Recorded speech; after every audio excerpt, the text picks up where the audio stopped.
ஒவ்வொரு ரெசிபி பண்ணும்போதும் எனக்கு ஒரு கான்ஃபிடன்ஸ் வருது. அப்பப்போ நம்ம வந்து ட்ராக்ல இருக்கோமான்னு பார்த்துக்கணும்.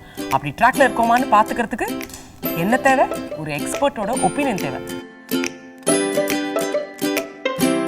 வாழைப்பூ வடை. சரி, வாழைப்பூ வடை. ஆனா ரவுண்ட் ரவுண்டா குலாப் ஜாமுன் மாதிரி இருக்கே, வடை வந்து இப்படி இருக்காதே.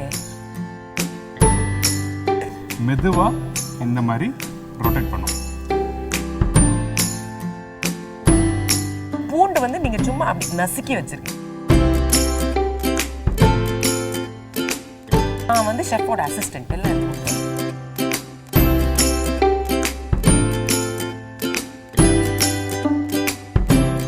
இந்த வடையை எடுத்து இப்படி போட்டுட்டு அப்படி ப்ரெஸ் பண்ணி, நான் தான் இந்த வாழைப்பூ வடை எல்லாத்தையும் நான் தான் பண்ணேன். தட்டினது, அந்த ஷேப்ல பண்ணது எல்லாம் நான் தான் பண்ணேன்.